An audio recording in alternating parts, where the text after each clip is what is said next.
ariko muri mwiyambure mwiyambure ibitari by'Imana mwambare umwambaro wera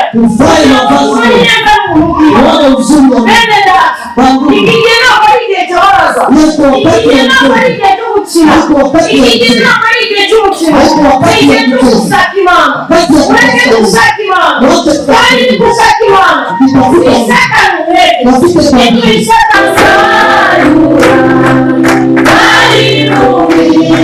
mukomeye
n'abantu nabe kuri mwe. Amani yawe panapenda watu. Karibu simba mahoro adatangwa n'abantu nabe kuri mwe.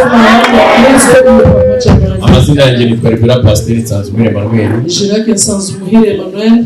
Hanyuma rero ndi umushumba wa Methodist. Mchungaji kwa kanisa la Methodist. Hanyuma rero ndi umwana w'Imana. Mtoto wa Mungu. Amen. Amen. Imana uyu munsi yagukunze. Leo Mungu amekupenda. Kubera ko yakuzanye hano. Njoo amekualika kufika hapa. Reka nsubiremo. Acha nirudilie. Imana yagukunze kuko yakuzanye hano. Mungu alikupenda kwa kuwa amekuleta hapa.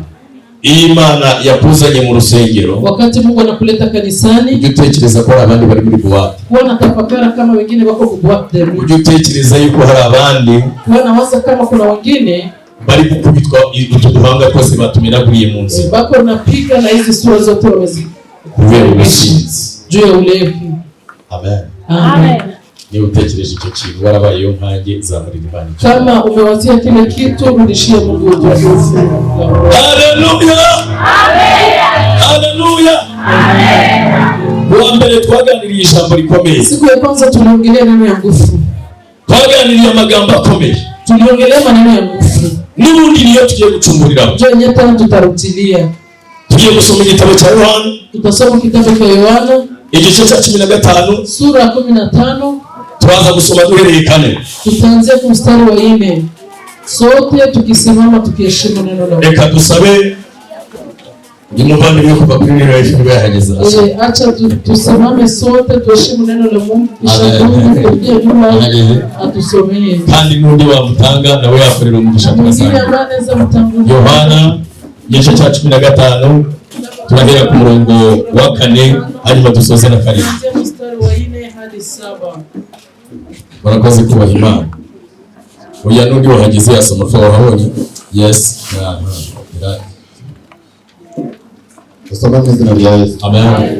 Yohana igice 15 umurongo wa 4. Yego. Mugume muri nge nanjye ngume muri mwe. Nanjye ngume muri mwe. Nk'uko ishami ritabasha kwera imbuto, nk'uko ishami ritabasha kwera imbuto ubwaryo ritagumye ku muzabibu, niko namwe mutabibasha, nimutaguma muri nge. Amen. Komeza ugeze 5. Nige muzabibu w'ukuri, namwe muri amashami. Uguma muri nge, nanjye nkaguma muri we. Uwo ni we imbuto nyinshi. Kuko ntacyo mubasha gukora mutamfite. Umuntu utaguma muri nge wafata cyane ajugunywa hanze nk'ishami ryumye, maze bakayateranya bakayajugunya mu muriro agashya. nimuguma muri njye, amagambo yanjye akaguma muri mwe, musabe icyo Imana icyo mushaka cyose muzagihabwa. Amen. Nakira neza ijambo ry'Imana.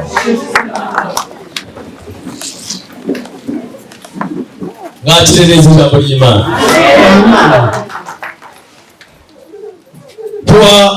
Kuwa mbere, siku ya kwanza, Imana ihumugisha muzamurigisha.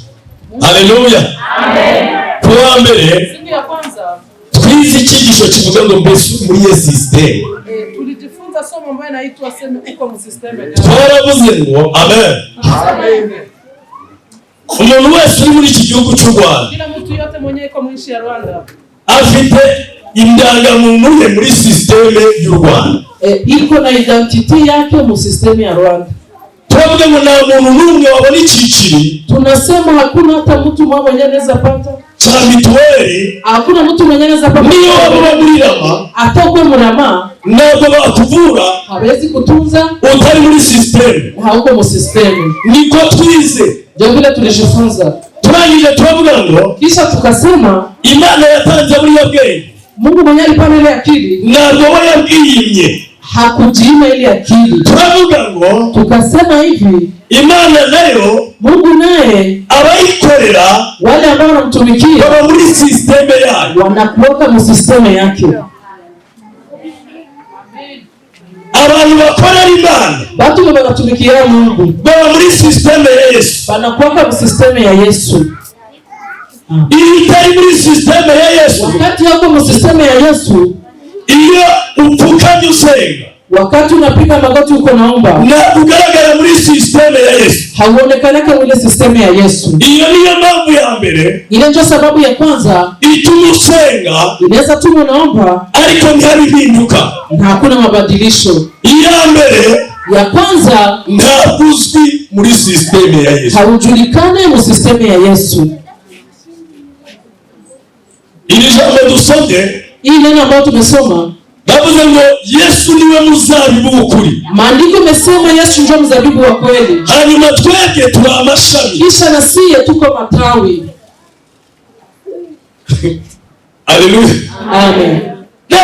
Ngo ishami ryose ritari kuri uwo muzabibu, Yenye haibane kwa ile mzabibu, ikigaragara ntabwo rijya ryumva amazi yo mu misi. kia kuonekana haisiki yake maji ya Mubyumva, amsikie. ikigaragara Kia kuonekana umuzabibu y'ukuri y'amazi, wakati mzabibu unapokota maji, amashami matawi atari kuri uwo muzabibu yenye haibane kwa ile mzabibu nagatoha hainenepake. ntabwo bakumvisha. Amuelewa. Haleluya. Amen. Mbese igiti, reka tuvuge umuzabibu, tubureke tuvuge voka. Acha tusiseme mzabibu, tuseme avoka. Voka Avoka iyo igiye kuyanga, wakati nataka toa matunda, irabanza igatohagira, inaanzaka kwanza inanenepa, kuko imizi yayo juu mizizi yake ikurura amazi, inakokotaka maji, amashami gagatohagira. matawi inanenepa. Nuri muri Yesu, Na mwenyeko mu Yesu nawe akurura amazi muri Yesu, na anakokotaka maji ndani, hanyuma ubuzima bwe bugatoha. kisha maisha yake Hanyuma utari muri Yesu, mwenye haiko mu Yesu aragenda kuma. anaendaka na kauka. None uri hehe? Kisha uko wapi? Bagire vuba twicunde. Amen. Acha wafumbe tuchunde. Haleluya. Amen. Titamakuru. Nina habari. Nakijijwe abantu b'abacunda. Niliokoka na watu wanawachundaka. Yizwe abantu babakubita gutya bakagwa. Nikaokoka na watu wanapikaka hivi wanaanguka. Ariko bagapfa, lakini wanakufa batarabona Yesu, na hawayamuona Yesu, kubera yuko muri bo ndani mwabo batigeze bamushaka, hawakuwahi kumtafuta, ntabwo bagiye muri connection, hawakuingia mu connection y'amaraso ya Yesu, ya damu ya Yesu. umuntu uri muri connection ya Yesu, Mwenye kwa mu connection ya Yesu, umuntu uri muri connection ya Yesu, mwenye kwa mu connection ya Yesu, amababi ntiyuma, matawi haikaukake.